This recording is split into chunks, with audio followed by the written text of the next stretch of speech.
Hello, everybody, and welcome to Heathen Cantina's presentation of Reality Bites, our actual play Vampire the Masquerade miniseries set in the mid-90s. I'm Asmo Danikar. I'm joined by an absolutely amazing, spontaneous herd of cats, and I love them. And I thank you all for tuning in and joining us for tonight's shenanigans. We're not going to do the usual up-top banter because we're going to jump into something that we left on the hook last time, and that was the party finally coming together. They didn't all meet in a tavern. Apparently, they all meet in an eclectic record store. Music store. I'm not sure how to describe the oubliette, but drop in was what was on the cards in the 70s. I will go around and pick one of my fine people. I'm going to pick Arthur and tell us about your character. Tell us your character's goals tonight, and then pick a victim. I mean, literally, pick somebody else. Hey, what's up, y'all? I'm Arthur. I am playing Jane this evening, Jane Lane. Jane has been a vampire. She's a bruja. She's been a vampire for about 10 years. She came up poor, white, in the Northeast, in the punk scene and the DIY scene. She's way too smart for her own good and good at technical problems. And she hates injustice, which is a problem in the world of darkness. It's a problem in the regular world, but it's a problem especially in the world of darkness. And she's been running headlong into that faster and faster over the past 3 episodes. Jane's goals for tonight they're only recently starting to get clear. She's been put under a lot of pressure. She has a job at a local university running the computer lab. And it turns out that the professor, who is her boss, has put her in the awkward position of being the fall guy for a bank heist that her professor has been running, slowly accruing money into a bank account, or not so slowly. And it turns out that the professor's running into some problems. And she's called on Jane with the sort of weird threat that Jane is the fall guy if the doctor doesn't succeed. Turns out the feds are already aware of it. So they're also in the house. This is all above Jane's pay grade. And she's basically chain smoking and having violent fantasies about what she's going to do to all of these people when she gets her hands on them. She sort of, by happenstance, in her excited state, managed to seek out the help of some people who she hoped were friends and didn't think were friends, the other members of this party.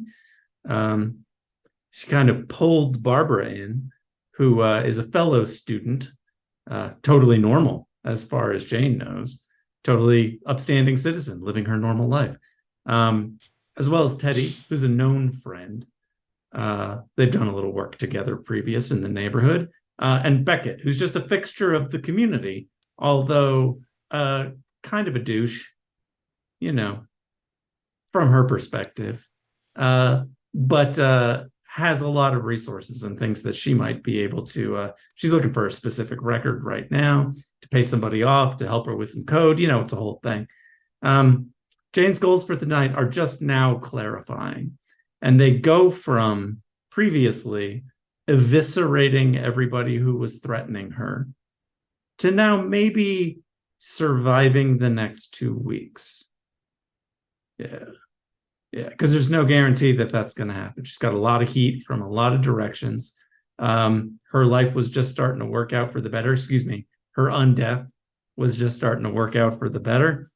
And that's all getting taken away from her yet again by the same bastards, the fucking vamps and the fucking cops and fucking betrayers. She's pissed. She wants revenge. But the best way to get that might just be to live through the week. So, yeah, she's still chain smoking her ass off, though. Yeah, getting screwed over by authority is definitely a story your bloodline knows well.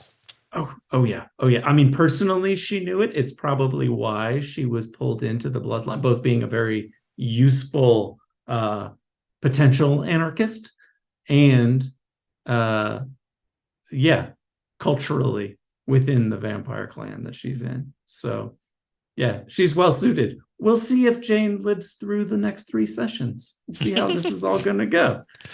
Uh picking a victim, let's go with Unicronic.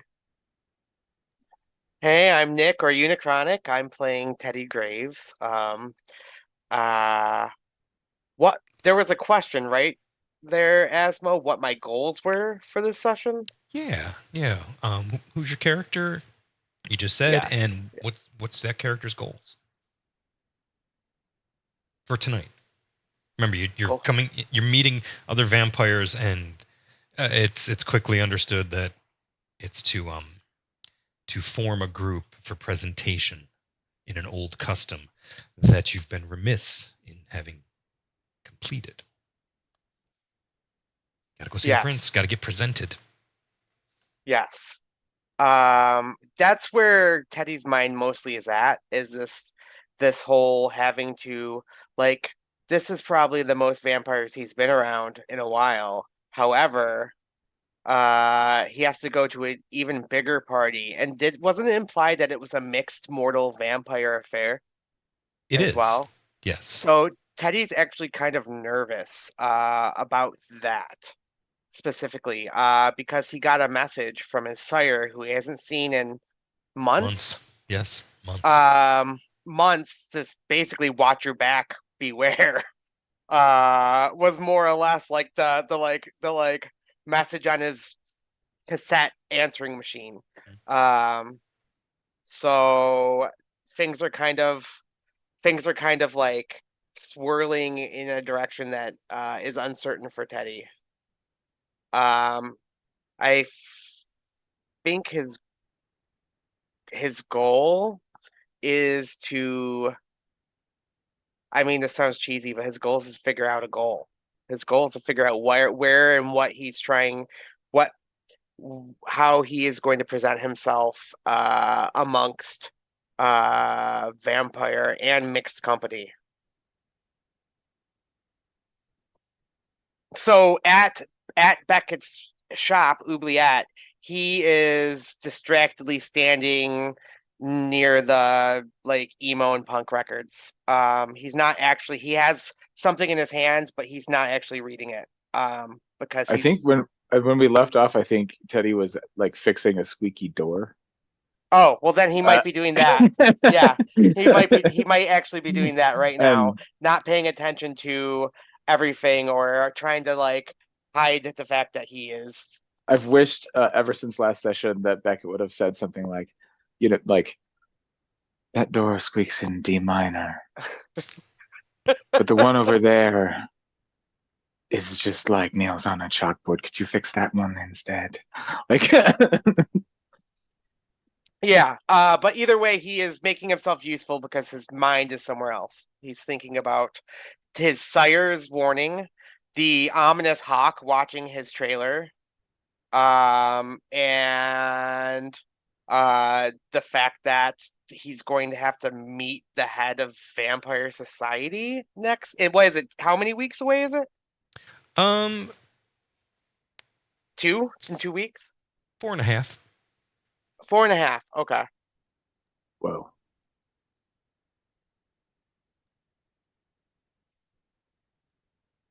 Who's So, next? sorry, Kelton. That's me. Oh God, Beckett. Man, hey, I'm Kelton. I'm playing Beckett. Beckett's a pretentious Toreador. Beckett is a Toreador, so they're way more invested in people than vampires, and they really, really despise this whole courtly fucking charade thing. And they do everything that they can to avoid it. So their goal really is just to get this over with as quickly as possible, with as little drama as possible, and go back to their little hole and their own little world and forget that they're a part of all this bullshit. Like at the same time, Beckett actually doesn't like want any of these other vamps to just get screwed over. They actually care a little bit, even if they don't act like it. And they are all a generation younger than you, essentially. So yeah, but Beckett's not Beckett's very good at manipulating people and dealing with social situations, but Beckett's not very motivated to be like this helpful, I'm going to take you under my wing kind of vampire, because they really just want to go and do their own thing and have everybody else fuck off. Unless they're anyway. And you got to do that. You got to do that for a few years with your own only interaction being the occasional person stopping in who would just nod at you like, yeah, okay, and you know, it was, you weren't tasked with anything to do. You did have you had a steady customer who was a ghoul that served the Tremere, so you were seen as this de facto go-between, but it hadn't really been called upon. Yep. I mean, that pretty much sums it up. Beckett really likes Teddy. Beckett likes Jane a lot, but Beckett knows more about Jane than Jane probably realizes they do. And Jane didn't realize until this moment that Beckett was a vampire. That's but is unsurprised. Unsurprised. Like, finally, fucking something makes sense. Oh yeah, that line was so good last session. Thank you for that. That was funny. I think that covers it. That's. Yeah, so I think that just leaves me. So that leaves that. Howdy, y'all. I'm Sandy Pants. I'll be portraying Barbara, our Malkavian vampire who was very recently turned, very, very green around the gills. I believe last session, her normie friend Jane hopped into her car, not her car, her definitely not stolen Isuzu pick-em-up truck. That's a manual that Barb has no idea what to do with. So whilst grinding gears to the oubliette for some reason, because my sire encouraged me to go meet kindred, I guess. Wow, this is a lot. My kind of sort of buddy Jane, who I've seen around school, hopped in my not stolen Isuzu. Turns out she's a vampire. Turns out I'm a vampire. Turns out vampires are real. And I've just walked into a vampire record store. But I don't know. That's where we left off. Barb's very confused. And I'll hand it back to you, Asmo. Well, thanks. I have questions for all of you, and we will get to them.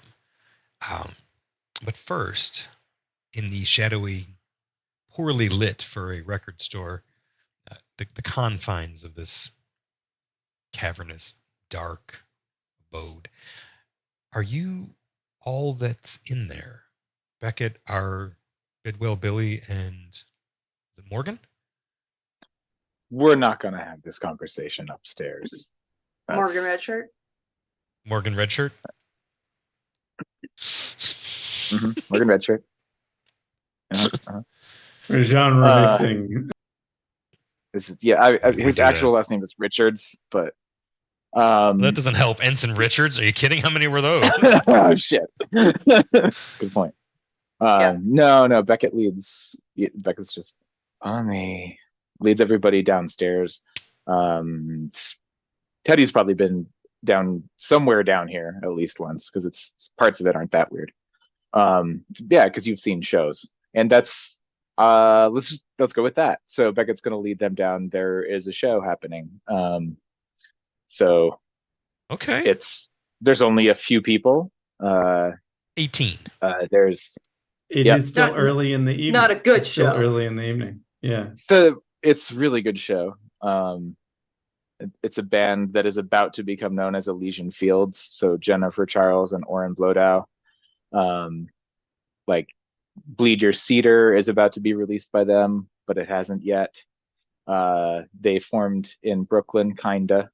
They know they know a lot of people in Brooklyn scene, like John Zorn and stuff like that, but they're this gothy, eclectic, little like quartet, like rock quartet. So this raven-haired girl singing about really inappropriate sexual situations very, very slowly.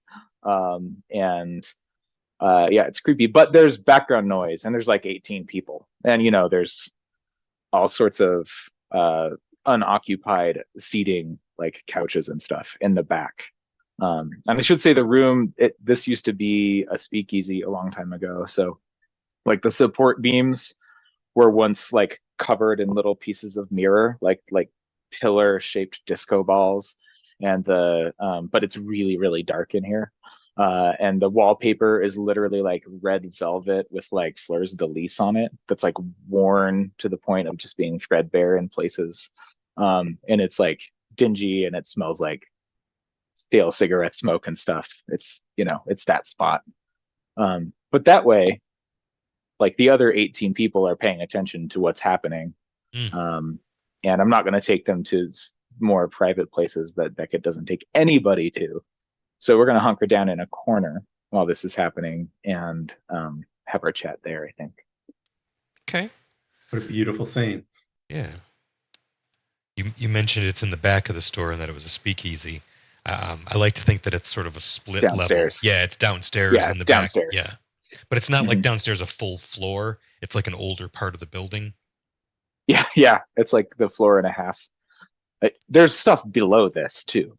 But Okay. yeah. And 3 floors above. Which I don't know if I occupy those. I think maybe not. Maybe. We don't have Be to worry about it separate tonight. empty office space. Yeah. Yeah. Overstuffed with the archives. The crates, as it were. Go up there digging the crates. Yeah, That's what crates I of think is safe up stuff. there. Like maybe I have like 1 floor at least, maybe all 3. Yeah, The no, safe I think stuff that's is stored correct. up there. The Yeah, One, no, I one think that's floor the- above for storage and to Mhm. limit your interaction with the floors above that. Yeah. From Which shows is like the tonight. secret hoard that you don't want to admit that is there because it's all treasures, but there's a lot. Awesome. Oh, that's a great scene. I'm going to say that it's you and you're left alone. You get a couple of looks, but somebody recognizes you and just gives like a nervous nod as they go to get closer to the band. The band's probably on a small tour going from like, you know, New York up to Albany to, you know, Syracuse, Rochester, Buffalo, Exactly. hop across and hit like Hamilton, Windsor, Detroit, and then, you know, drive back through the states. And they don't have a second leg, but that's, you know, it's what you can put together on a shoestring budget when you're waiting on success. And in the world of darkness, sometimes when you call for help, you get hell instead. No, I'm just kidding. We don't need to worry about the roadside assistance or what happens there. So you have a quiet spot. You're buffered by the world of the living, and you just feel like this dark, hungry core in its midst. It's not an accident that we suddenly have this angle where most of the scene is off to the left, and the slightly lit up area is a pool of light that shows the glow of old faded red velvet around. The camera pans in, causing little pinpricks of light off of the glass on the columns as we zoom in on the conversation that's taking place between 4 strangers, really, acquaintances at best, and introductions are in order. So, if you don't mind, you can go around and describe your character, including the look on their face, but their attire this evening, and what they brought to this meet. I will kick this off. Do it. Barbara, I think off channel, mentions standing in the corner, slack-jawed and confused. She is new to this whole idea of vampires being real. She's been a vampire for 5 minutes. Things are finally starting to click. She's made some progress in accepting her new reality with the help of her untrustworthy sire. Picked up her sort of kind of friend Jane along the way with instructions to go here because there's kindred here. So vampires are real and you guys are vampires. She's conservatively dressed. She's a student. She has been a student, very studious. Social life, romantic life has not been a thing in her mortal life, really. So focused on those grades and getting a good placement.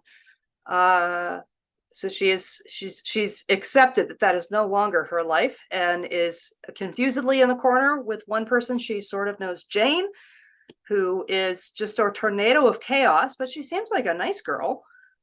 But she's a vampire too. She's an angry vampire. She is. No, I knew she was angry. Barb knew she was angry. He was always new. angry. She was always angry. So Barb is standing quietly. I'm gonna say to blocking wise, right just behind and to the side of wherever Jane is standing, like a lost little duckling. Jane is the only vampire she knows in this space. And I'm gonna unless you've got another direction, I'm gonna hand it off to Nick. What's Teddy up to? So Teddy's a bear of a man. He is ruggedly handsome. Tonight he's wearing just a black t-shirt and torn up jeans with a flannel tied around his waist, in that 90s kind of fashion.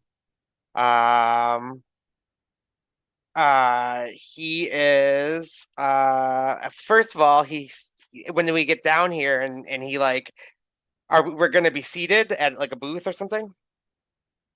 Right? There's a quiet corner with chairs to accommodate you, a small table. Yeah, I think Teddy would be probably the only one to pick up on the fact that Beckett's like leading you to the dark corner, and we're probably gonna sit there. Like if anybody picked up on it, it would be Teddy. First thing Teddy does is he formally greets Jane. He's like probably kind of bad at reading Jane's attitude, so he's like, "Hey Jane, you little firecracker, when are we gonna blow stuff up?" And he like goes in for a hug, but then stops because Jane's not really a hugger. And then exactly right. he looks at scared Barbara and it's like you see like his eyes kind of light up a little bit in like the flashing strobe lights that are probably down here, and he smiles and he says, "Jane, is this your and he kind of like, is this your girlfriend?" Because really there's nothing, it's not derogatory, he just secretly wants everyone to be queer and happy. Who's this? So I'll just take that from there then. Jane is not aware that Barbara's a vampire. Barbara's hiding behind Jane, and Jane is being protective, allowing her back there and sort of blocking her out and being like, "Barbara, you have got to get the fuck out of here.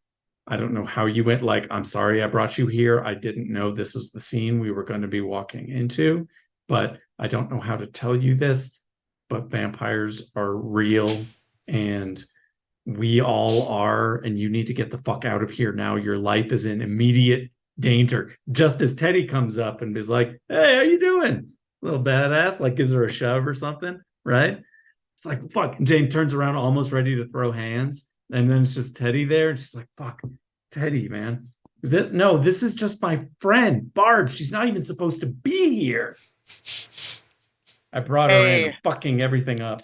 So let me look at my stuff. No, I don't have. I thought maybe I had a power to detect other vampires, but I do not have that one. So no, Barb's normie as fuck. Yeah, I mean, she's dressed like a conservative student still. Yeah. Don't worry too much about it, Nick. And Tom, you can make me roll, but like while they're talking and we haven't even sat down yet. Beckett's going to without, and I'm pretty sure that Beckett can do this without the other vampires noticing, look at Barbara. And at first, Barbara, you see like this, like I have to deal with this right now.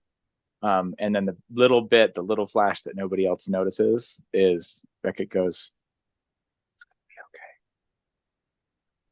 okay. And then Beckett, we're continuing to walk, and like Beckett starts to gesture, like, let's sit here, and does about the same thing to Jane, but the gesture is he's, let's sit here, looks at Jane and says,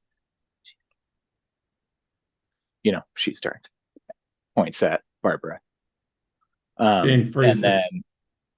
And then and looks back and forth between their little gesture at Teddy is again like, thank you for coming, and we'll kind of just go, she's a baby.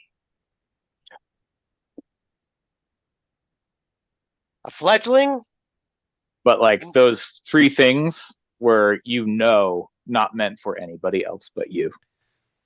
Yeah, it was a way to communicate, not quite wordlessly, but it's a good yeah, Beckett's using display. misdirection so that they can give each of you a piece of information without the other ones knowing it, because that's awesome. Hopefully makes things less cumbersome going forward. No, and especially like as you're playing host and seeing us to our table. So yeah. Right. Yeah, and I think this when is Barbara, she's a baby vampire. she's a baby. Barbara, I wish I could do it like it's that. gonna be fine. Yeah. That would Jane is be absolutely dumbfounded. That would be one of my characters that have happened. That would be one of all my the surprises usual that have happened. characters. Jane very slowly sits down on a couch next to Barbara, staring at her, and the reality dawns on her. And she sort of smiles a little bit and says, Barbara, you slut! How did you even end up here? Is that for real? Like, it's just like a sudden, she thinks it's hilarious after all the tension of the past week. It was Dr. Richards. I had no idea. I don't even know what happened. And then the sunlight hurt my eyes, and there was a ghost, and the doorman was talking to me, and she's like, oh, darling, I'm so sorry. I take it all back. You're in the right spot tonight. Yeah, and as Barbara is explaining all like her embrace and figuring out and mentioning a ghost and like mental hospital and stuff, Teddy, a realization crosses Teddy's eyes, and he goes, "Oh, Planet of the Moon, that's so cool." Planet of the what? Yeah.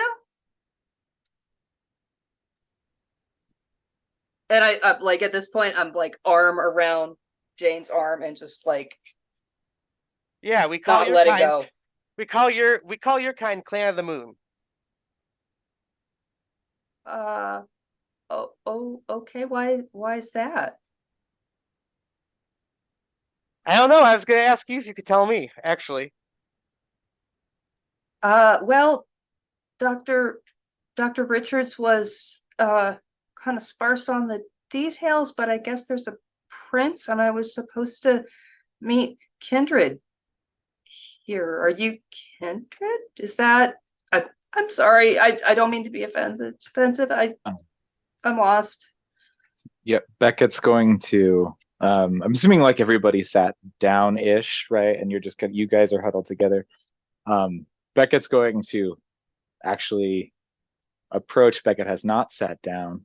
And Beckett is going to touch you, Barbara, on the shoulder, and say, "Clan of the Moon, because you tend to be touched.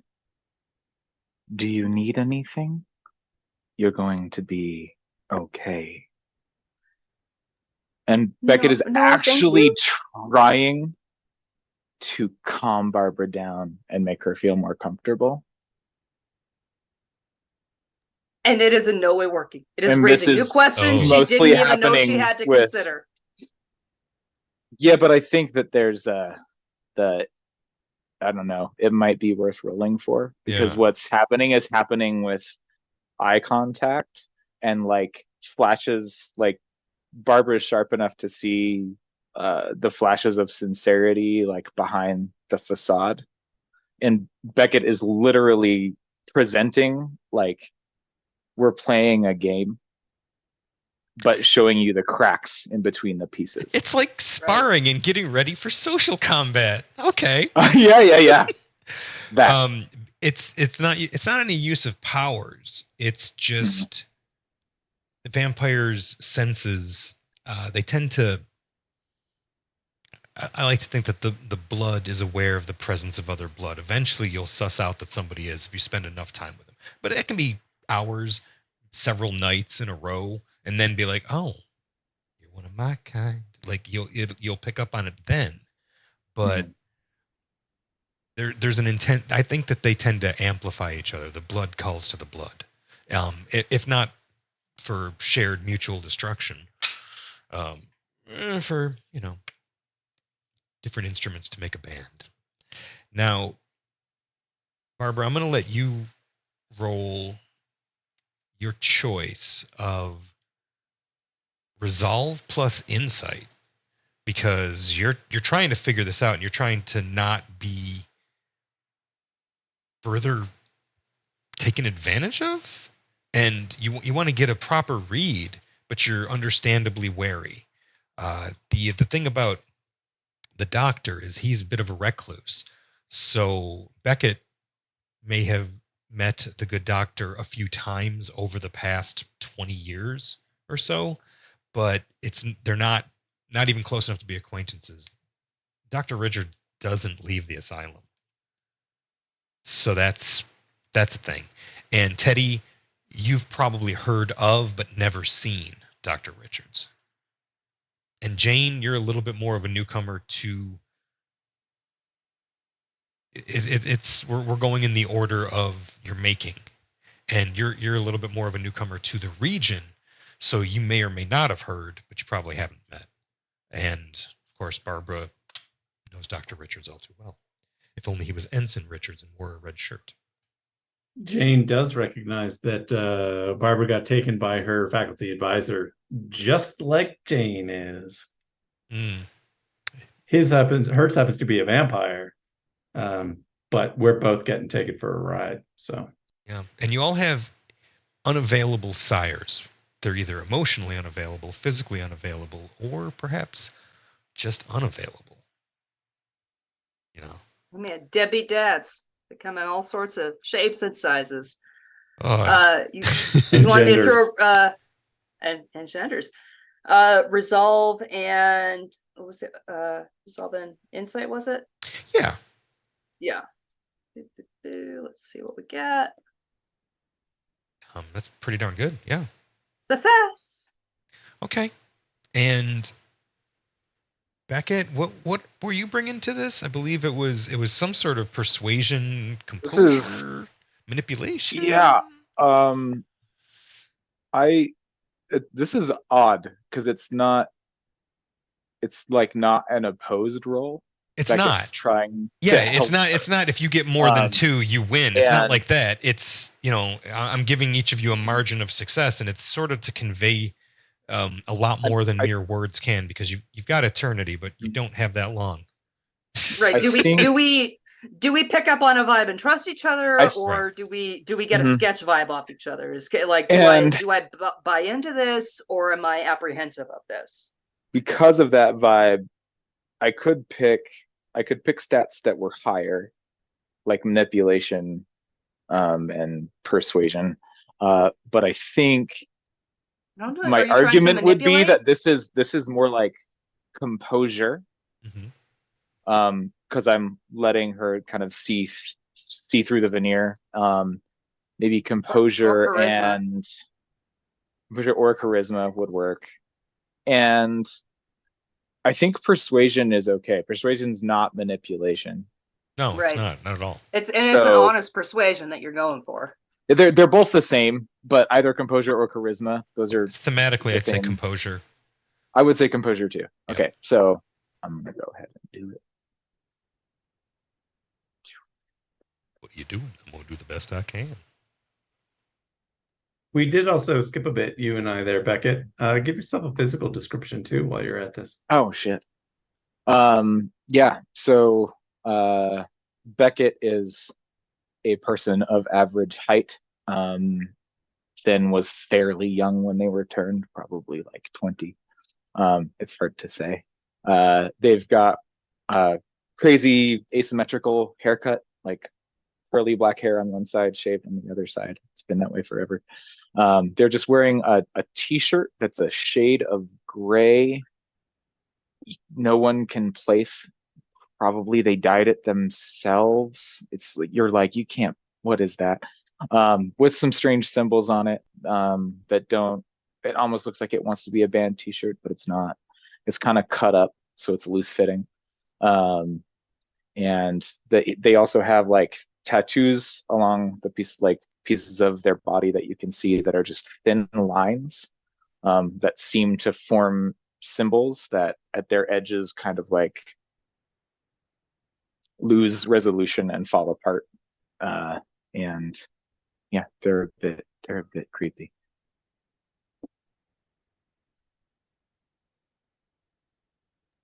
But persuasive. Quite persuasive. So Barbara, Yeah. I'm gonna say that it's even colored by one of the success being from your hunger dice, and that reminds me that we haven't had you make a rouse check ever. Ooh. But mercifully, I'll have you make it now, so that it doesn't color any more of your stuff. I'm gonna say that you absolutely see that Beckett is cultured, rarefied, disciplined, knows etiquette, and is a practiced face and presence, like an actor, but letting the veneer aside so that you can see who they really are. But you also realize we're at a table full of monsters. The beast is still there. But I'm a monster too now. You are. Exactly the vibe that's the point of. You're right. I'm among kindred. You've offered Mhm. reassurance, and you mean it, and you're practiced in this. And I'm at a table full of monsters, and I am also a monster. A black lace. A black lace. Too real. There's a goth approaching with a black lace but skin tight shirt that fans out into these huge dag cuffs, and they make an attempt to sit on your lap, Beckett.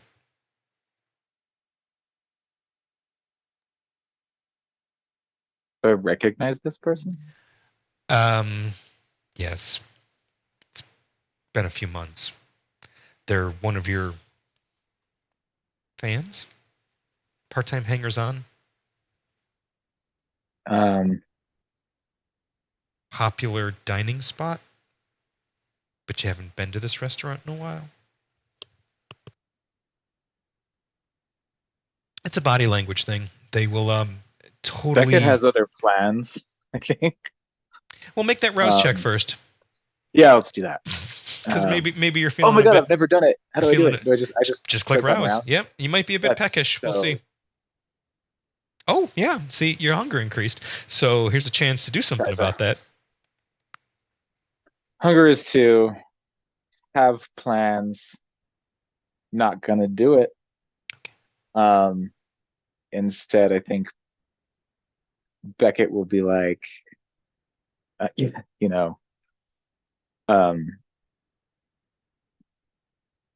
will sort of redirect them before they sit down, like give the signals, And okay, and be like, "It's good to see you again.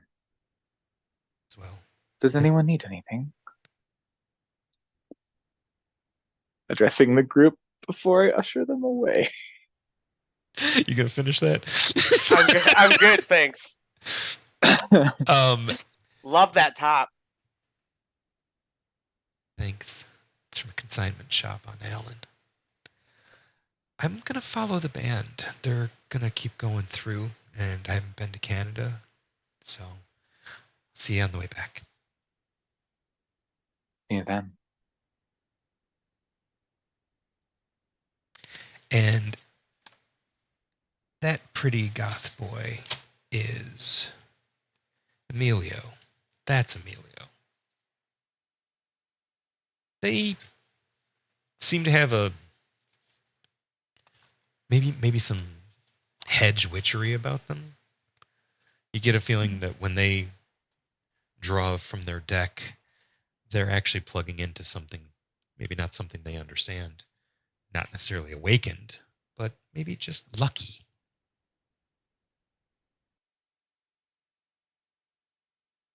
You also have no idea how old Emilio is. Hmm. You know that they must be in their 20s, but they haven't aged much. They're keeping a pretty good skincare routine, it would seem, even though they're caking it up and applying a lot of eyeliner and black lipstick. Sort of a Susie Sue meets Amon Ra kind of vibe.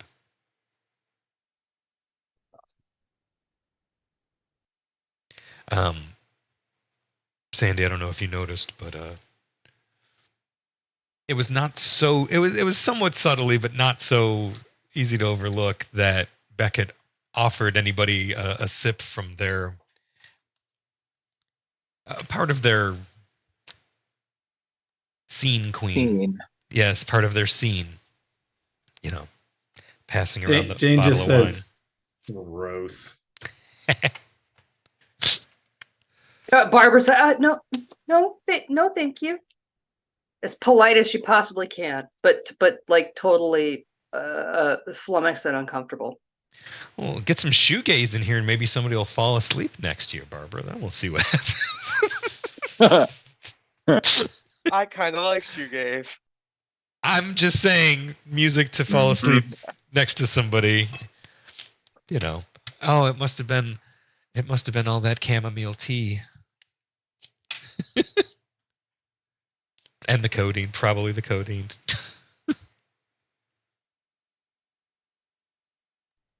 Well, Jane feels relief for the first time, and she doesn't know how long. I mean, she's used to being alone, but she didn't realize how panicky and how uh, uh, out of control she had gotten, how alone she was feeling. I also realized I skipped over the visual introduction. Jane was turned when she was about 16, about 10 years ago. She's never really had a proper home, but she's been wandering around and had managed to sort of set herself up here. She has an apartment, job, a couple other things. And when all of that started to look much more insecure, it really started to get to her.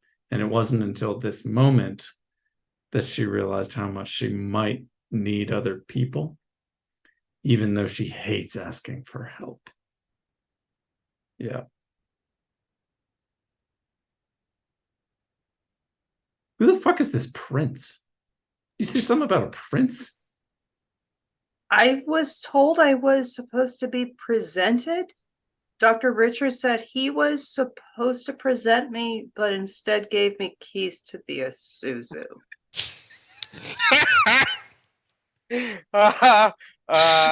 That's a great line. Well, that's what Beckett told me too. Correct. I've met him. I'm sorry, I'm not passing. much help. I've You met have him no in idea. passing, but I don't know much about him. Prince Prince of Blue. Buffalo? Beckett, Dr. Richards told me to come here, and something about kindred.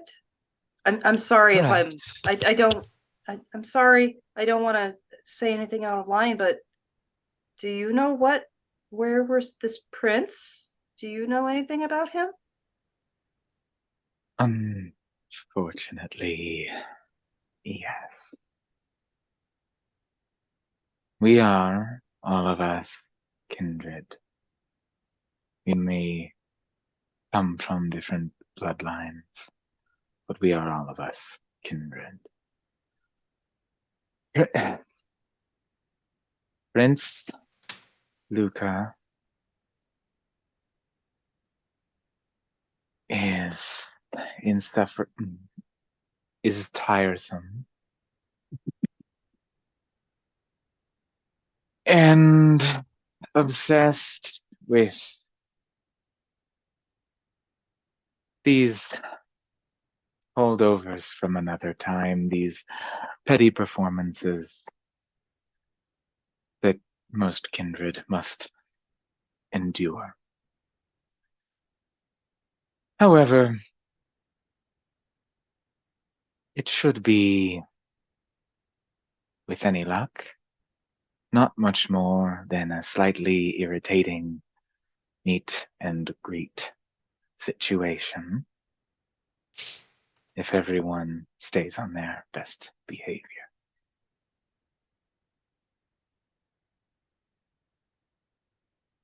There will be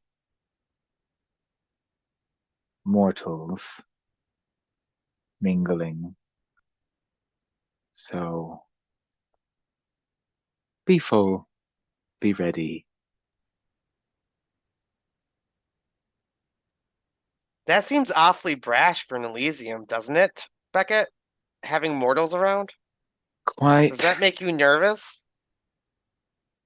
Did I mention he was pretentious? It does not make me nervous for myself.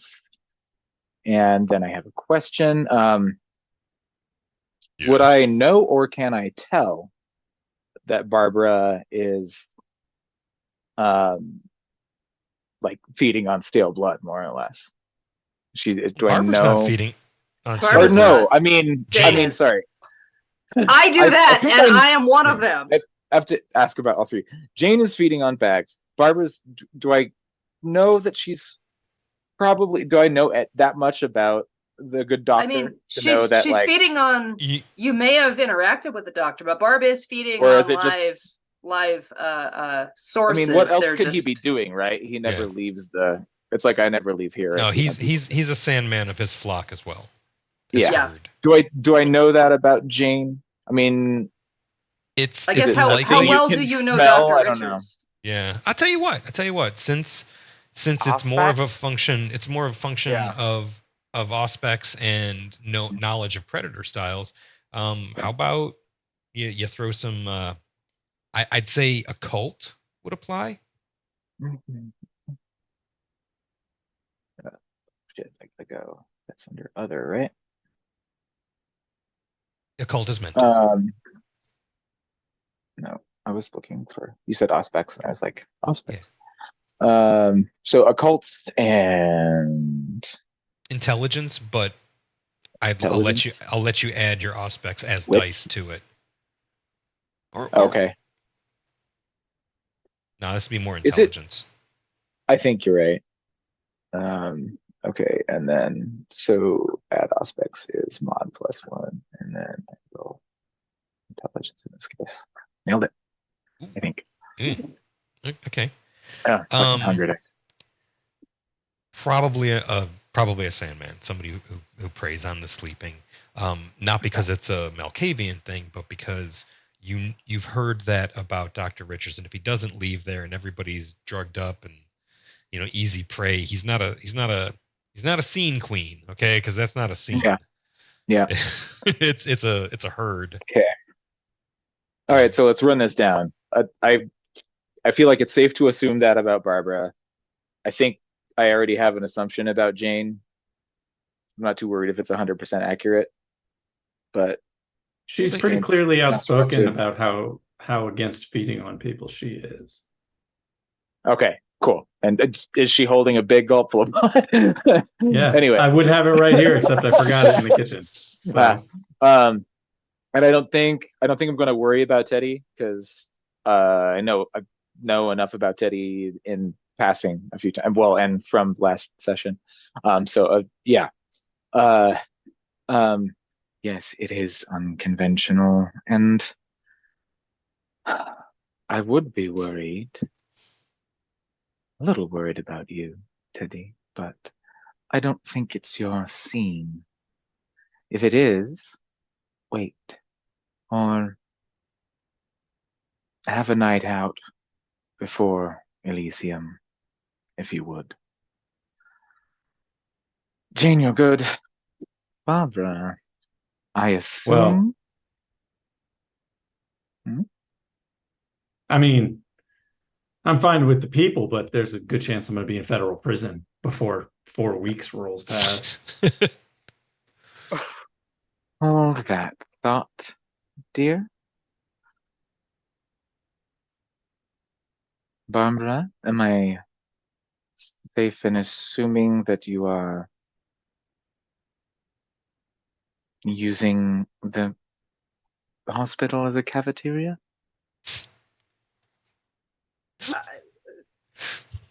Yeah, well, yes, that's how Dr. Richards showed me. Like, it just seems easy enough when they're comfortable and relaxed in front of Wheel of Fortune to have a have a taste. Well, if that's working for you, continue to do so. It seems to be. If you I don't feel know. you I'm need sorry. something else, reach out.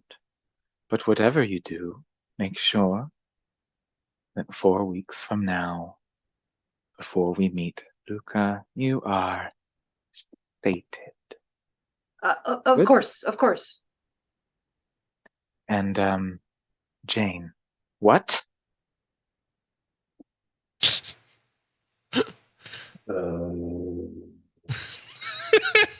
Federal prison? Federal prison? What do you mean, He James? takes a What's going nice on? long drink, an uncomfortably long, just like multiple. It'd be better if it just slurps at the Good end, noisy. too. Mhm. We get to the bottom of it. Out of her big gulp and it's empty. Just like, fuck. And then Jane proceeds to tell a sad tale. Please don't burn me with this, she says. This is the worst thing I've said in years, but you guys are the best bet I have.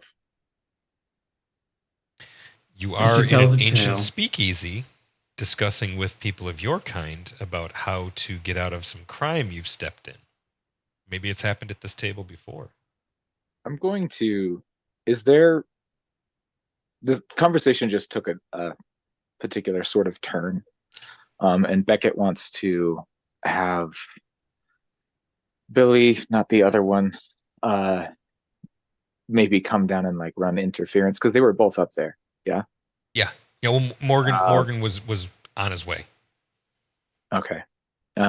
Morgan was on his way. No, Morgan was going to stay up there and run the store. Yes. Billy's available.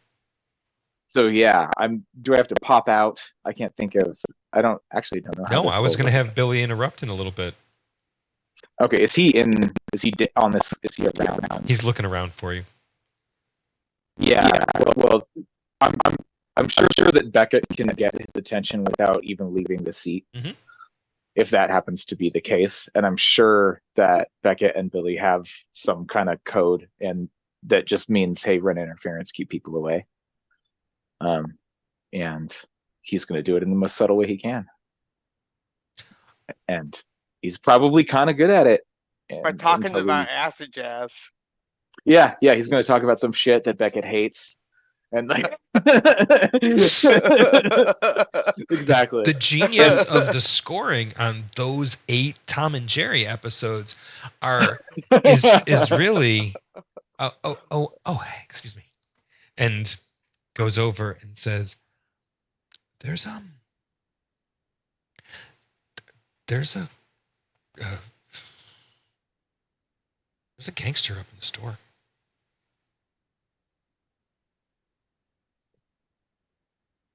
I mean, pulled up slow in front, didn't pay the parking meter, got out of a Lincoln Town car, came in with his buddy who's wearing a tracksuit, and he's wearing Armani and Prada loafers. Hey, Paisan, Where's that fruity guy who owns the shop? Oh no. Have they? Okay, has This the is all in mob? subtle communication that Teddy can't hear, or is this like right in front of Teddy? No, he's saying it close to Beckett, Beckett. Yeah. Okay. And Teddy's probably introducing himself to Barb formally now. Yeah, perfect. Yeah, let's cut to that scene because Barb's a basket case, and the audience wants to know how Barb's doing. And then we'll jump back to Beckett and Perfect. uninvited guest. Okay. So Barbara, do you prefer Barbara or Barb? Either Or Barbie? fine. Do you like Barbie? Barb is good. Oh, what was your name again? Jane laughs at that. I'm Teddy Graves, Clan Gangrel. It's a pleasure to meet you. Hi, Teddy. You're like brand new, right? Like brand new. 3 weeks in. Yeah, like, yeah. Yes, sir. Yes, sir. I'm very new, sir. You've only fed like 4 times too. Like you're not even good at that yet. No, I fed 4 times, probably 3 of those with direct supervision. Yeah, Teddy, it's nice to meet you. You're a vampire too? Yeah, Oh. and you can see his fangs when he's talking and smiling. Looks like a big cuddly muscle bear. In a t-shirt that looks like it's painted on.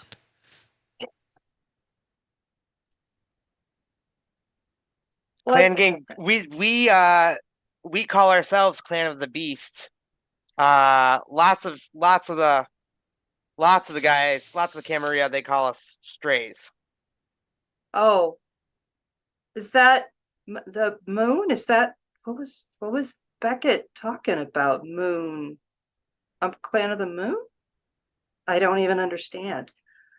Is that because Dr. Richards is a patient at the psych He's a center? Is Malkavian. that Malkavian? Oh, okay. Okay then. Well, you seem really nice, Teddy. I'm sorry I'm so awkward. I'm so confused. So how you feeling? Jane, do you know these people? I'm feeling. Teddy's one of the good ones. I don't know. Jane says, leaning back. We've done a few things together. He's all right. This one over here, he says, Jane, actually, you seem a little down, and I know an abandoned job site where we can go and throw cinder blocks at the ruined equipment. Oh, you always say. And we could bring Barb with us. Wait, what? Why are you gonna throw cinder blocks? Well, it's better than killing people. And it's at that moment that Beckett, you're like, that's just how Einstürzende Neubauten recorded their first album. Damn it, I have to deal with local stuff. I'd rather talk about that. Mm-hmm. Yeah, he's said his name Salvatore. He's got a gun. He didn't have it out, but when he leaned over the counter, I heard it make a noise as it hit the counter, and I looked and I saw the pistol. Hey. Morgan's up there alone with them. The mob? Wait, vampires and the mob? You can't I just want to go to grad school. I'm still assuming nobody else is hearing this, yeah? I feel like you probably came towards the table. I'm gonna say that as We're subtle as you guys you are having that conversation. But as subtle as you are, Billy Bidwell is excitable, and occasionally his voice carries. You strongly suspect him of. He might be acting it out too, like gun in his waistband. Yeah, that's Billy Bidwell. That's amazing. He's about to become somebody from the past. Anyway, I'm gonna say maybe. So, okay, Barbara, why don't you give me either wits or intelligence Yes. plus awareness. This is the best. Right, we're gonna take intelligence and awareness. Let's see what we get. Success! That's exactly the number you needed. I gave it 3. Yeah, We made it at 3. you heard some of the conversation. You didn't pick out like everything that No, but mob, but- mob guy and gun. those were Oh, you definitely need- standouts.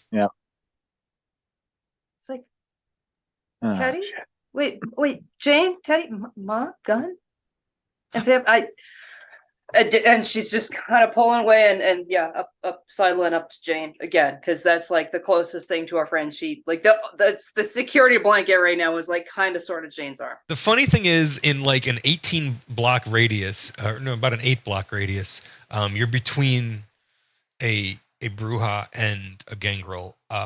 You're really in a safe spot. That's funny. Like, you're fine. Yeah, but Barb has no idea. Barbara had no idea there were like, she definitely didn't know they're vampires. She probably didn't really think there was mafia around. Like, that was something that happened to other people. She'd heard stories, but that's absolutely not anything that her life experience. Hey, has set her up for. there's Her parents kept her sheltered. There's a pizza parlor a couple miles from where y'all are at that has a picture of the owner of the pizza shop with, I shit you not, Dean Martin and Sammy Davis Jr. in the photo. I bet there's good pizza. I ran 8 blocks because I was being chased by some people that wanted to lay hands upon me, because I knew if I made it to that pizza, that parlor, that I would be safe, and I did, and it was. Yeah, But I like that Barbara you're like, has never vampires are real, experienced but any the of this. mafia? Wait, there's mafia here? I thought that was movies. No, that's awesome. Jane's still stuck on her own story, and she's like, mafia? No, Dr. Chambers is just like a criminal nerd, and it's the fucking feds. What are you talking about the not mafia?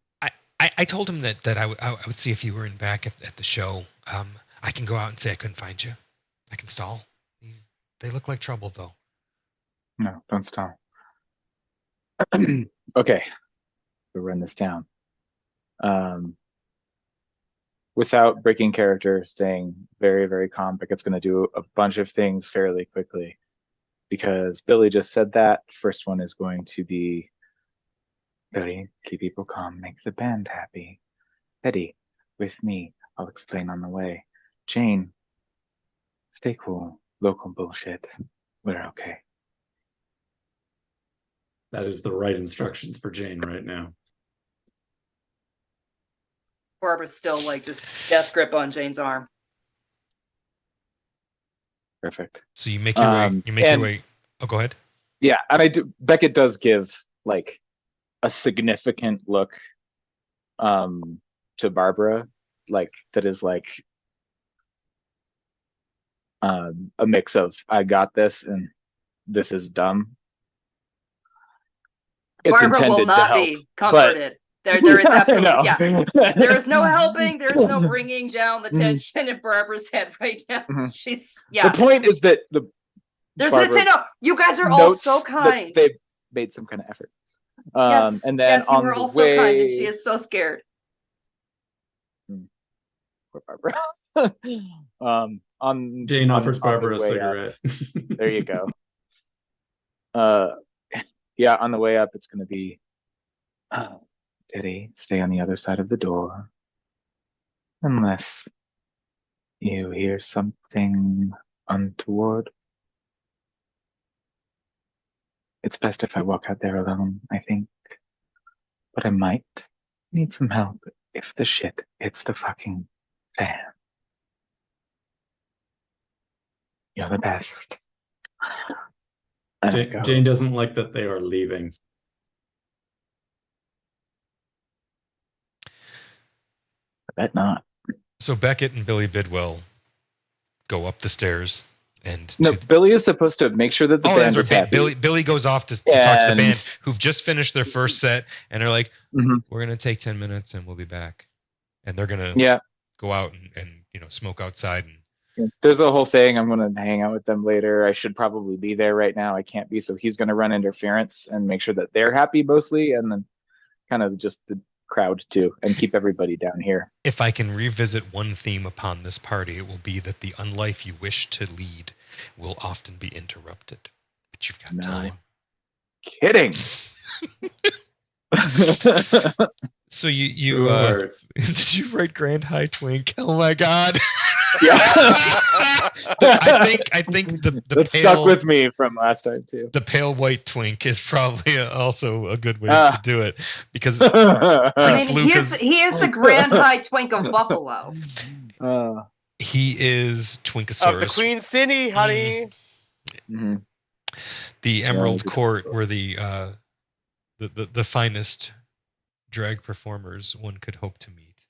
And when I wished to do drag one Halloween, I worked at a certain 24-hour copy shop, and they came in to print up flyers and coupons and such, because Buffalo, a city where is this coupon still good, is as likely to be heard as do you have free refills at any dining establishment.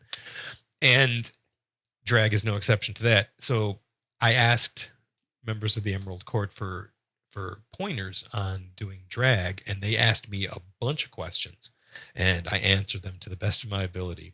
And I got some really, really fine tips, which was first time flats, maybe a pump heel if you can manage it. Don't try to hurt yourself in heels. If you're going for real girl and you want to pass, then fill your balloons with buckwheat husks. If not, water balloons and a good support bra should be just fine. And it was a delightful Halloween, as I did my best to recreate Chichi Rodriguez. Nice. I love that. And I believe As the the scene- year as the scene- was 1995. Fuck yeah. As the scene cuts away from this table, Jane looks at Barb just huddled up on her, and she's like, "How the fuck did you know about the prince?" Dr. And that's the- Richards. Cut and scene. So as you walk into the front of your shop, you see that Salvatore De Laurentiis is got his back to the counter, and the phone that's several feet behind the counter is being stretched on its cord to him, as he's under his left arm, or under his right arm with his left hand. You can see that he's got a pager in that hand. At first you thought, is that ammo for his gun? You quickly assessed it was not, but he's got the phone receiver, your phone receiver, to his ear. And over by the windows, digging through it's a section where you keep an eclectic mix of instrumentals, bossa nova, some red vinyl with pictures of the Pope, Luciano Pavarotti. He's over there looking at that. And he looks up, and Salvatore glances over his shoulder and goes, "I'll call you back." Turns out he's home. He hands the phone back to Morgan, who almost drops it and hangs it up nervously and looks over at you for some kind of guidance. Morgan's a little rattled. You don't get the impression that... Actually, let's see how well you read Morgan. He's newer. You've known Billy Bidwell longer.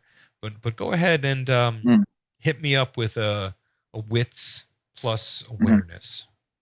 Okay. And then while I'm composing this roll here, do I know anything about these chuckle fucks, or is this have they been, well, do I know anything about them, and have they been here before? They've never been here before. Okay.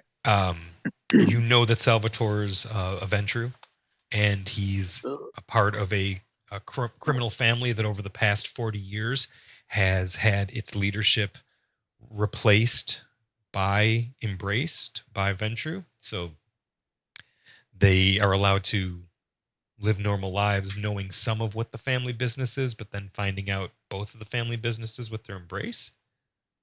And this is Salvatore and his ghoul, Marco. His ghoul is over there Like in a that. tracksuit, of all things, digging through Opera. Look Hey, at your but- conflicted What hunger color's the dice on that tracksuit? one. Right? What's that? What color's the track? Gray. Hey, look, they got the three It's tenors. not going to be anything too fruity. No, not Everything Marco. is black or gray. No, No. not Marco. But Salvatore turns around. I could maroon maybe with that white stripe Oh. maybe. No, God. it's the gray with the single white piping up the leg, Ugh. and the Nike, Thank you, Dia. the Nike not so subtly there. So Yeah, I'm yeah. I'm The listening. audience can see Beckett go. I'm listening to the exchange from behind a door, and I'm listening as hard as I can. If you want me to make some sort of roll, I Okay. am taking what Beckett said seriously. Yeah. I grok that it is Salvatore. I don't necessarily want to interact with him again, right now. But if things get sketchy, I've got Beckett's back.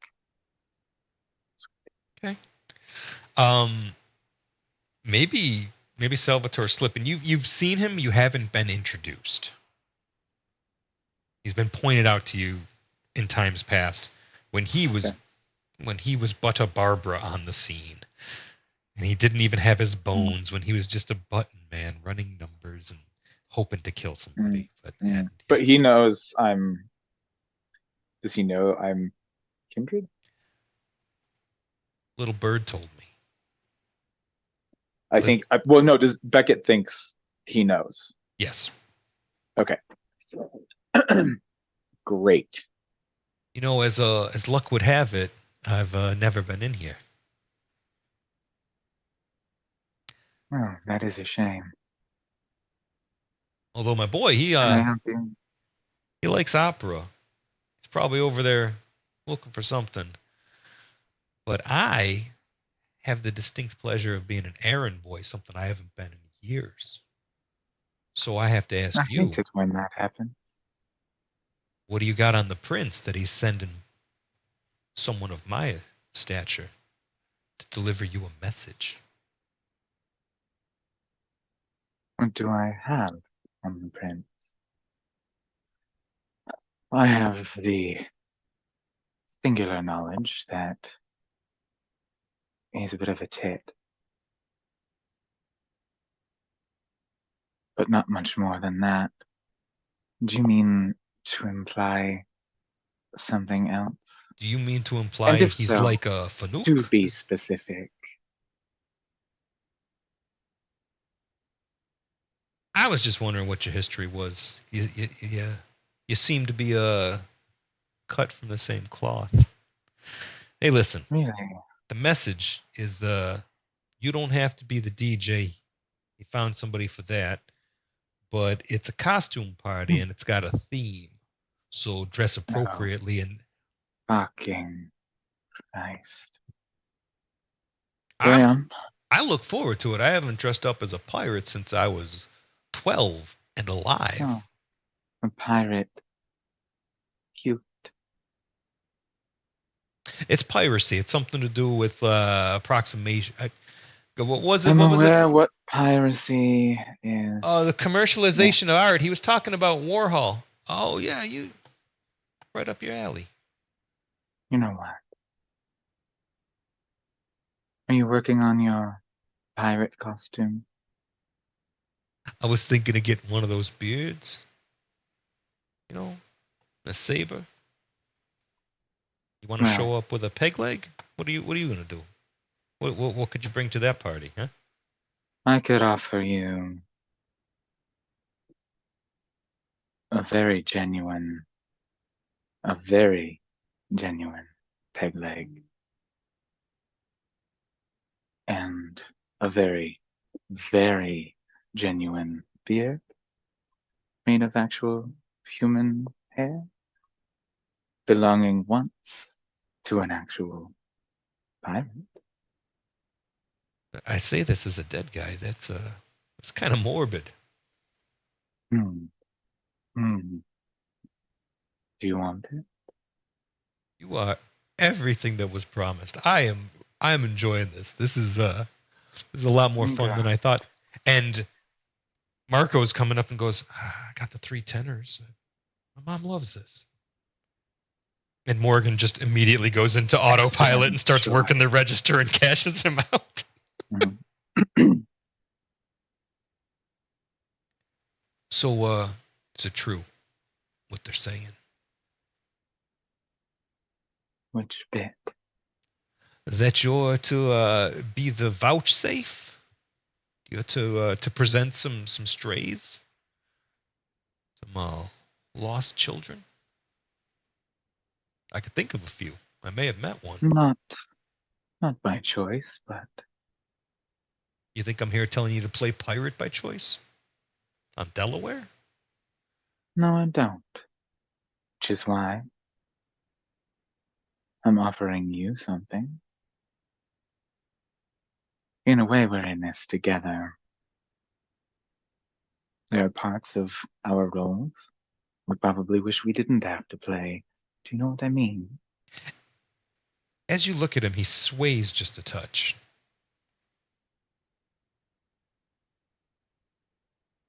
I think I do. Can I get a read on that sway? Yeah. Let's try what you just did, because you Bestial failed on that, and I know. it suddenly made this a little bit more animals in a cage. I know. Mhm. Yep. Yeah, same roll. Wits plus awareness, Ah. but this one you can add your aspects to. So after you do it, Oh, that makes sense. do the click where you right click your um My aspects is just +1, so I'm just popping a +1 yeah on just pop it. That works too. it. Totally. And Yeah, Ventru have a type, and he fed before he came, and his night's meal must have been drunk, because he's coming across as somebody who's had a few shots, Mhm. or maybe a few martinis. Yeah, Beckett, who is much more is a much more skilled actor than myself, is going to play up the pirate costume thing. Okay. Like this is from 1776. Like like some of the shit's older than pirates. What do you want? And like, yeah, he'll play up or they will play up the costume thing, and I'll get that stuff brought to you. It'll be wild. Gotcha. Are you really offering to costume Salvatore and Yeah, and Marco? I've got shit, and I can fake it if I don't have it, and they'll probably believe it because I'll get a really good fake. So yeah, I'm offering to costume them. I'm gonna stay on their good side. Yeah, no, totally. So, like, nothing weird happened here, and like and I'm doing this like Jim Tan Laundry. Yeah, that's what they're about. So we're commiserating a little bit, like I was saying, there are parts of our roles here that we wish we didn't have to play, but we do. So we're on the same team, if you know what I mean. And he moves rather quickly and well. Maybe it's the alacrity of being drunk and going to do something, but he pulls a roll of hundreds out of his pocket. You see that it's got a billfold on it. He's like, for your trouble and for anything it costs, shall we come back in 2 nights from now for a fitting? Do you need a tailor? Because I know a really good tailor. Oh, you do? Why Sure. don't we have the items in question delivered to your tailor, then? And he snaps, and like a waiter, Marco goes into fishing out his wallet, and he's got to like dig down because tracksuit pockets aren't really for wallets. And he pulls out This is so hard. Pulls out the proper business card and hands you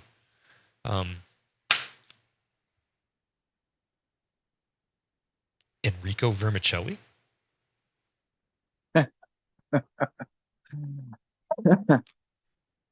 Excellent. Shall be done.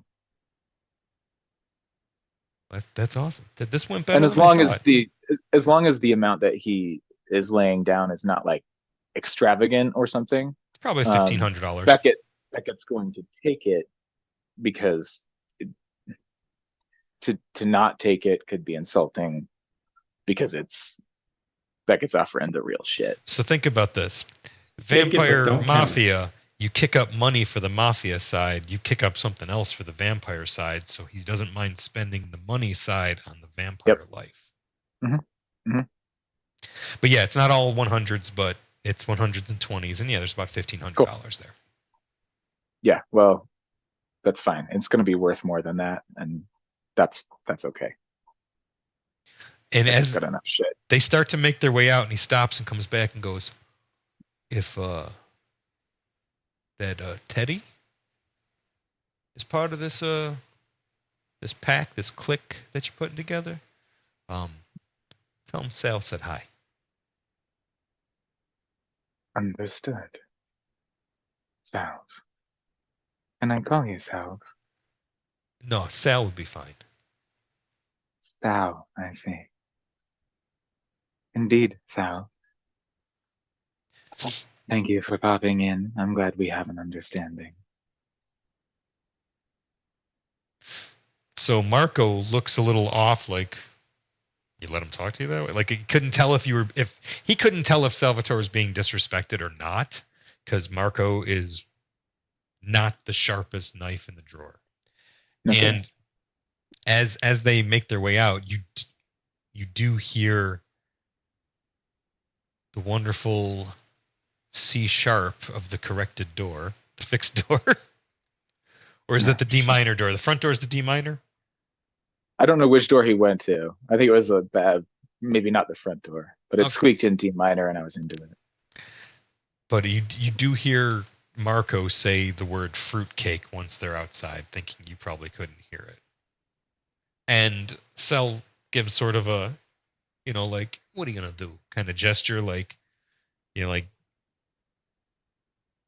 there's a kindness to him with Marco that you don't know how to read, but you look forward to reading him later because there's more to him than just that horseshit tough guy macho Oh yeah. mafiosa shit. It's like the permissiveness of family or a lifelong friend. Yeah. Right, Mhm. right. It's okay. For He's sure. a fruitcake, but he's one of us. He's our fruitcake. But it's fine. It's Don't just mess with business, him. it's just Right. business. You Yeah. don't mess with that fruitcake. Those other fruitcakes, you mess with that. That's not okay. But this fruitcake, yeah, he's us. We don't worry about that. Some of it could Yep. be the whole Beckett is- soldier capo thing, could be the ghoul maker thing. You're not sure. Yep. But Yeah, there's something going on there, and there's more to Salvatore than meets the eye. Beckett's making Yeah. a portfolio on these Chucklefucks. Mental portfolio. It's happening. digging the crates on your mental portfolio. Mhm. Awesome. And as they walk out, Beckett's just going, And yeah, the band is making their way back to the stage as you make your way back there. And Teddy, you Perfect. hear maybe you don't hear Beckett, but you definitely heard Salvatore, recognized his voice, and more I'm gonna have you make a roll too, Teddy, because there was an Excellent. exchange. You shared that space with him in the back of the car, and he was a little too curious about drag in a way that his ghoul driver Marco didn't seem too keen on. But remember, Marco was alive last year, and Salvatore's been dead for 6 and made for, well, D4 plus 1. But we're not worried about that tonight. All right, go ahead and make me have it be wits plus awareness and add 1 for the instincts, Okay. because it definitely applies to this. Oh. No, it's okay.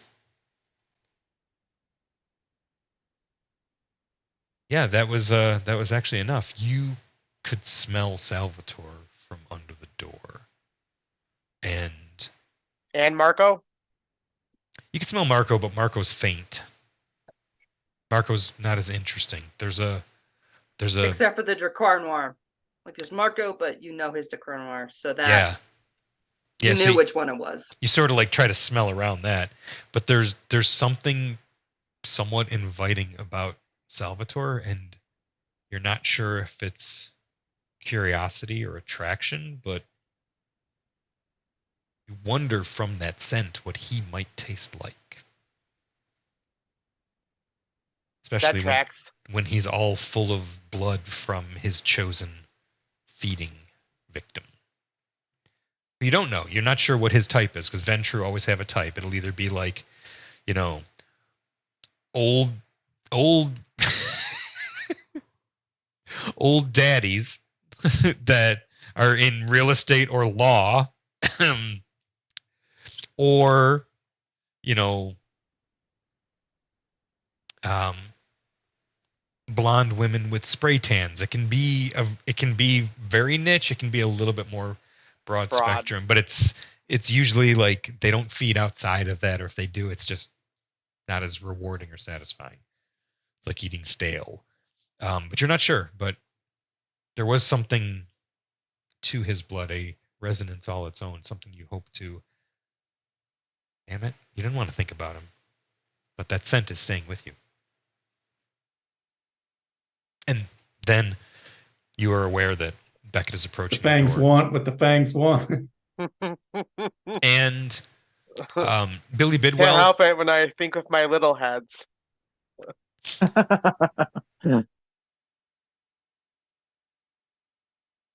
Thanks That for was the bad. memories. No, You're killing no, me. You're killing me, buddy. slowly with your love.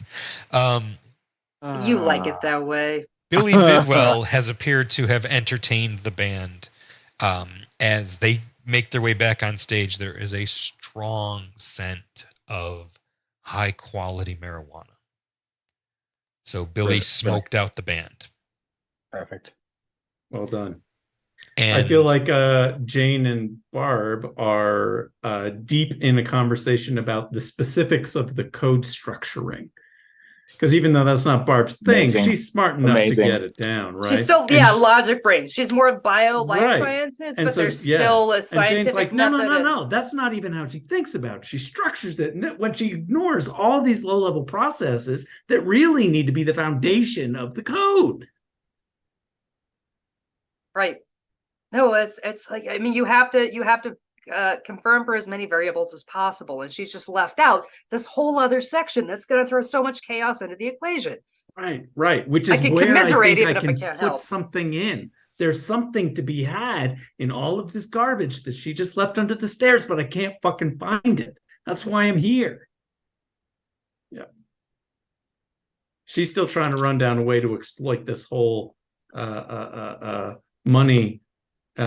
What's it called? It's not laundering. It's Embezzlement? Embezzling. it's absolutely Embezzling.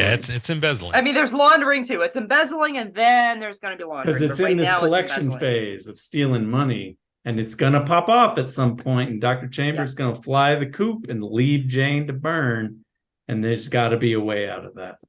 And Barbara is 1,000% happy to focus on a problem, a conundrum that has nothing to do with vampires and bullshit. Oh, Yep. a computer crime problem? That sounds, I understand those things. So yeah, she has totally forgotten she's a vampire as best she fucking can. She's blocking it out to focus on this So good. computer embezzling So good. financial crime bullshit with Jane. While the grown-up I'm glad I was vampires are muted. I just dealing laughed with the so mob. hard a second ago. That's good stuff. I'm here for all Beautiful. that. I can suddenly picture a vampire character who's really into true crime because it lets them forget they're dead. That's awesome. And you I'll know, try not to flavor Barbara too much with my own true crime habits, but yeah, I could totally see that. we still need to deconstruct Serial. Like we need to talk about that, but not now. Mhm. All right. So we have new information. The party is rejoined back at the table as the band Elysium Fields takes the stage and begins playing a breathier, heavier, bassier version of their songs. It's I think it's a song that's at like 110 beats per minute ordinarily, and they're playing it at about sloppy 85, but it works for the room and the vibe. Upon smelling It works better, in fact. the And it's at some point in the future, Beckett's going to be like, No. That time signature. And Billy, on his way passing you to head back to the front of store, because seeing you, he's immediately at ease, and he is baked off his biscuit. He doesn't usually smoke at work, but he loves when bands come through because then he can. Because then he's, part of, host support. He's just being the stage manager. For real. A production assistant. Thank you, Jane. And on passing you, he says, "Oh, I'm gonna go change the rod to reel, or the reel to reel. Not fishing, but this is all recorded. We've got this." And he points to the band as like the audience, and still just the same 18 to 20 people. Maybe some people came in through the stage door, and you're like, whatever. It's the second half. Let them. They didn't pay, but it wasn't much of. It was like a $4 or $5 cover charge. They're small scale, but Exactly. They'll buy drinks. yeah, I don't know that he sells drinks because it was an old speakeasy. Sure, there's a bar. Is it active? We're not. Maybe. RIP $5 door charge on shows. Let me just God, say. those were the days. Those were the Broke my days. heart when Surfside finally stopped doing $5 covers. It was the end of an age. And Mhm, dollar mhm. bad beers. When we Anyway. started this campaign, I didn't realize what sadnesses and traumas I was helping to revisit and put to bed. Me neither. We're not doing this for we're not doing this for therapy. We've joked about that many times. But It we're is- not doing therapy. It is something to tap into a fictitious version of a life I lived in small Oh, yeah. part. I'm taking you through a tour of my memories Sure. filtered through 30 years of longing. Well, and every single person on this game was alive and aware and dealing with their own flavor of what the fuck ever in 1995, and that was a different time and place for everybody here. And so it's far enough back, but I still think 1990 was 20 years ago in my brain. The 80s were 30 years ago. The 90s Sure were feels 20 like years it. ago. Turns out that's not how time works. So I'm loving this. It's not. Math is math. It doesn't care what you've got sorted out. Yeah, but counting is dumb, and I don't want to. Math will wait. Math is patient. Math can wait. Nice. I like that we were able to spin this. I knew you guys would occupy a good portion of it. The fresh information that Beckett and possibly Teddy, if we make a retroactive perception check of some sort to see if you overheard, Pirates, you'd be like, the Pirates of Penzance? Like, maybe. Yeah, we were about to do that, I think, right? Perfect. I want to ease back into that and just say that if that scene rounds us out for the evening, then we will start in media res with you all stepping out of a van at the prince's fete. Next session. That way we just get the wipe cut and you'll be ready. Or you tell me how you're putting in motion the counter crime text. I put Salvatore on scene just so that if you wanted to go hey, let's hire the mafia to take care of this criminal the feds are investigating, you had that Right. option. We didn't get that far in the I think- conversation. It's true. No, I have two thoughts on this. Number one, I think chat, if you're around, share your thoughts on where you want to see us jumping off next episode. And number two, I think we should sort out the details after this. I love that. Okay. Because I just had Tom, an idea. Though. I love you, but we're gonna break your idea no matter what, because that's why you love us. That's how it I works. am We That's know how it how works. this so works. glad that you think I have one at this point. Because Nice. He any gave ideas up. I had are under like layers of archaeology of, Yeah. of plans being killed and buried on top. Mhm. We did it. I will say we did not really address Jane's big question, and And Right, I feel like Jane's that's the got a idea whole- that I had. Right. Yeah. From talking this through with Barbara and running down this, she's using the rubber ducky technique of talking it through, right? And she does. She recognizes, like, wait a minute. I don't have to figure out how to turn the entire thing around. I have to slow it down. I can cause interference. with the process that makes it so that she can't leave yet, so that she doesn't have access to the money yet. I don't have to take it yet. I just have to throw a wrench in the works. This is it. She gets up. She's like, I need to go home. I need to work this out. I can do this right now. Like, That is lovely. which will give us 4 weeks if we want it. Delicious. And if Beckett wants to say, and buy a tricorn hat on your way out, like that's cool too, but no reason. Jane just wants a beard. When she hears about the pirate theme, all she wants is the beard. Everything else exactly Well, the same. let's And hear then about just the with the pirate thing beard. because I want to hear how Beckett, who is pretentious enough to recognize how utterly pretentious poser that the prince is, presents this theme to 3 other members of the Creatures of the Night.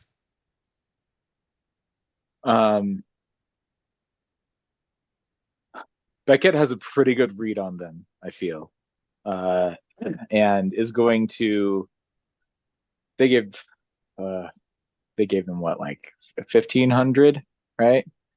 So Beckett's going to provide a mix of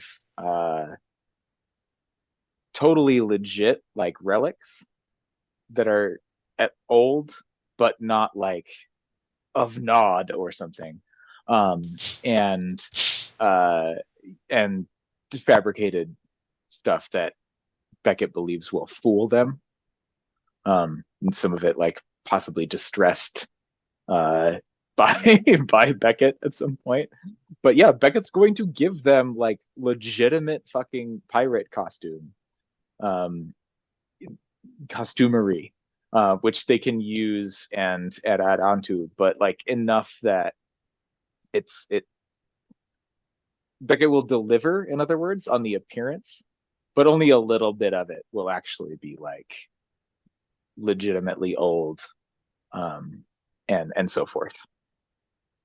So, That's I know it's not that exciting, but No, it's gonna be like, it's gonna be realistic. Like It's paste, very Beckett. paste glass rings, but like a jacket from the early 1800s.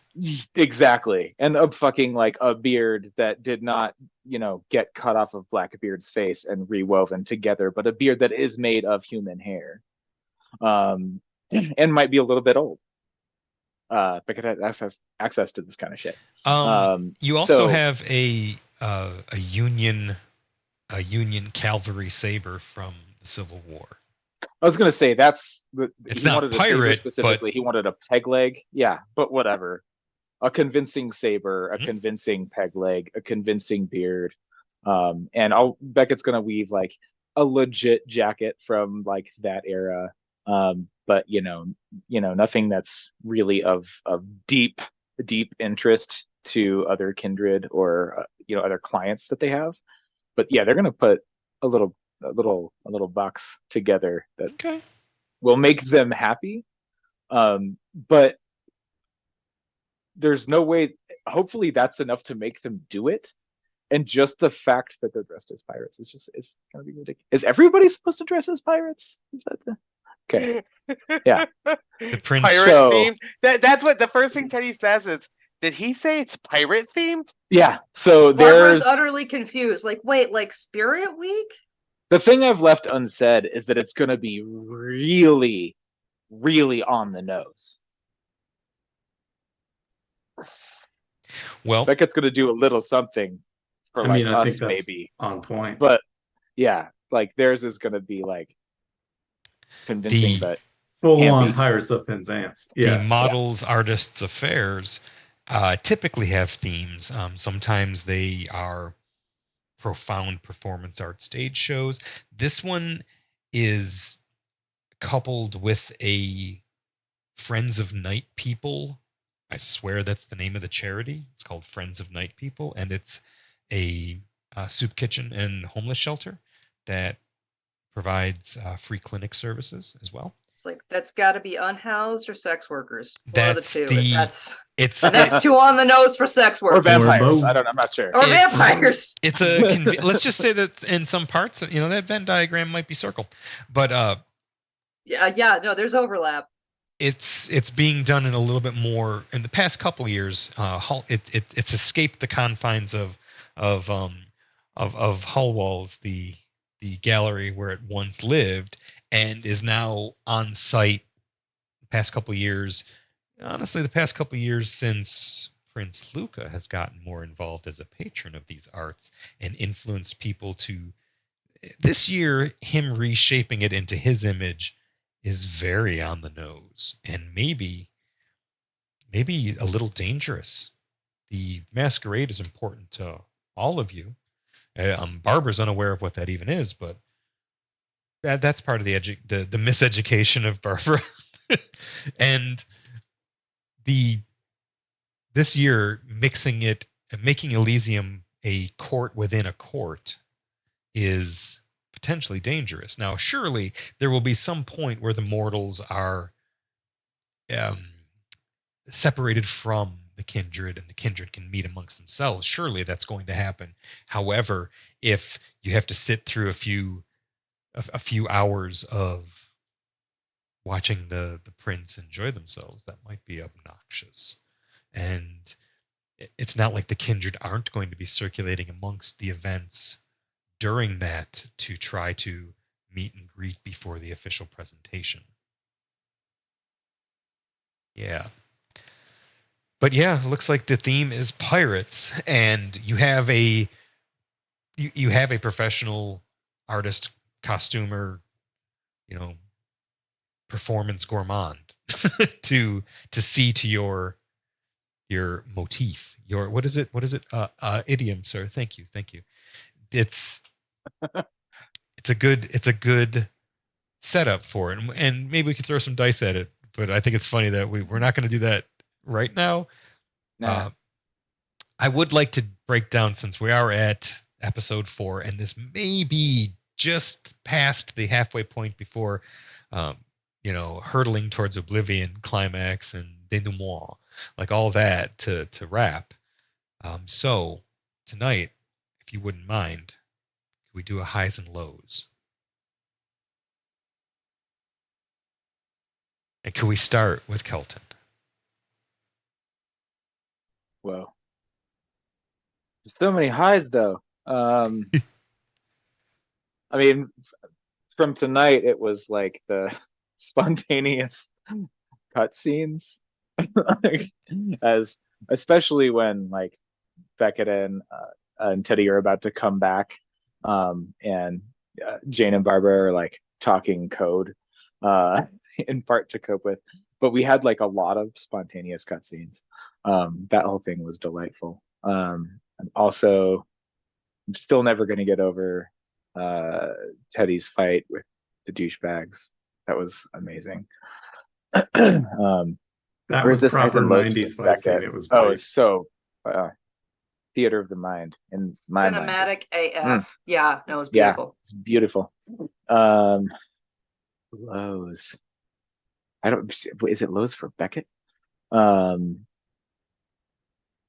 mean, lows for Beckett, out of all of this, the only real low is having to even go upstairs and talk to those guys today. That is everything Beckett does not want. Everything. Like, Beckett has worked to create an environment where that's not a thing. And now it's a fucking thing. And who took that away from you? Luca. Yeah, it's a move. It's a calculated move. Totally accidental, I'm sure. And Luca's kind of an idiot, but not in that way. Like, Luca did that for reasons, and Beckett knows it. And it's like, it's a power play to say, I can send muscle of various flavors to your doorstep. Mm-hmm. Yeah, I know Beckett needs to figure out a power play to send the message that I don't care about your fucking power play because we're not competing, fucker. Anyway, but yeah, that's definitely Beckett's low. Okay. Who should go next? I did like my Who's highs next? and Beckett's low. I'm glad for I'm it though. Say, oh, Nick, bring it. I have to say, like, this is for like the first half of the Chronicles so Yeah, far. yeah. I have to say my favorite, like my highs. I mean, us coming together has actually been a good high for the game. I can see, Oh, I can see where it's coming together, obviously. But I also have to say Jane's story is the most like a weird '90s movie to me. Like, The Net with Sandra Bullock. yeah, like I totally Absolutely. like see it in my head. I just and Arthur, you're just like you're just doing so good at like the hacking lingo and etc. And also being like a badass punk chick. It's great. I love it. It's so '90s. It feels Thanks, like man. Thank it you. feels yeah, it's great. Lows, I don't know. I feel like this isn't like I don't think this is just how the story's shaping and there's not much that can be done about it, but like I feel like Teddy has a lot of like questions. Like first episode we get this like kind of cryptic tape and the image of the bird, but like and that's just kind of like hanging there. But maybe that will take him 4 weeks to develop. Who knows? So I'd say like there's like a weird like that would be my low, I guess, if that makes sense. Okay. Barbara, Sandy, what's Yeah. the whole high-low situation for you? Yeah, I mean, if I've got to go, the story so far, the road so far, my high point is Teddy not threatening but explaining tucking, and then turning that into a threat to make the ghoul eat his own balls, I think. That's still my favorite thing of the whole arc. I don't have a low point so far, but my high low today for Barb, the high point, oh hooray, there's more of us. The low point, well, we have to dress up like pirates.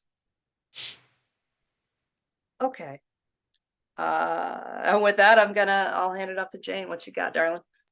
Nice. I thought honestly that was going to be Beckett's low, with being like fucking pirates. It should have been. It should have been. Anyway, you can Or have just it now. You can have costume it now. party in general. Ugh. Yeah. Yeah. Jane's Jane's high will definitely be this episode. Before tonight, she was alone.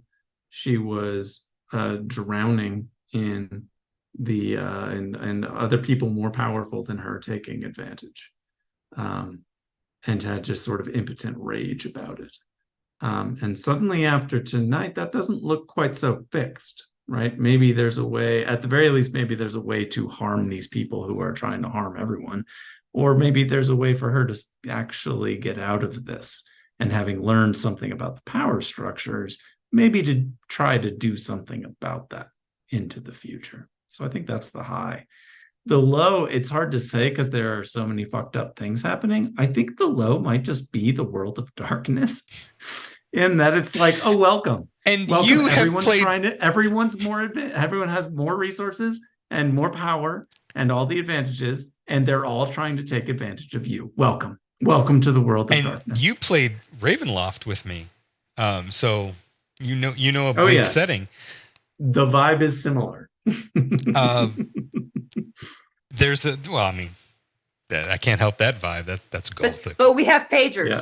But we have pagers. But you have But we have pagers, pagers. and if you had and city pagers, buses. then Strahd would have been just easy to knock over. Just get to a payphone in Barovia, you'll be fine. What does 911 mean in a page? Yeah, exactly. Well, BRB, I do not know. I do not know what this. Yeah. So Meat space. I like this very much. and inevitably I would end up playing him like, Leslie Nielsen in Dracula Dead and loving it. So, but we didn't get that far. He just got to be annoying. Let's No, everyone died. Shocker. In Ravenloft, not everyone. died. 2 people lived. Oh, that's true. A couple people made it. Whatever. Anyway, and 2 back people to got this eaten by a black vampire pudding. You're just salty because you died. I had a great death scene in that. It was not This bad. is all ancient history. Let's talk about this game. So There's definitely some salt. Let's do a cutscene. We fade in on the inner harbor of Buffalo, where the break wall crawls out, hugging the harbor, but crawls out towards the point where Lake Erie narrows and becomes the Niagara River. And the sky is all purple and dappled with hints of fuchsia. Two people are walking. A tall, painfully thin, pale, blonde, with a high-collared pea coat to at least look like the cold and wind bother him. There are clouds, but no sleet. There's an accumulation of frost on the ground and the roar of the river rolling by. Two figures, the other being a more stout, powerfully built woman with long, braided hair, sort of a French braid, all coming together, and looks to be a embroidered pouch to contain it. Motorcycle vest, motorcycle chaps, tanker boots.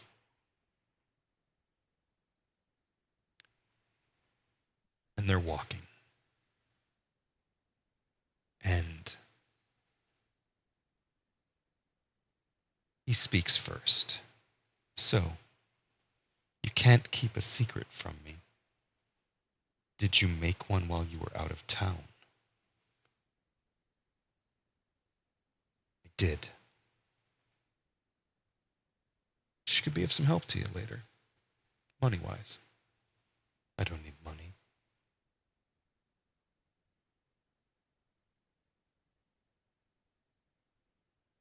Did you take Ursula? I did. How fast can you run? Sun's coming up. He smiles down at her. She looks up, eyes flashing fearful. What have you done? Everything I've wanted to so far, and that's going to continue. I suggest you learn to run. And he sinks down into the earth of the break wall as the sky dapples with rose and amber. And she begins to run back down the break wall, frantically looking over her shoulder. She gets to the foot of ferry, hooks right, trying to get to the bridge, but the bridge is coming up. She can't cross the water. She can't escape the sun. Another curious case of spontaneous combustion.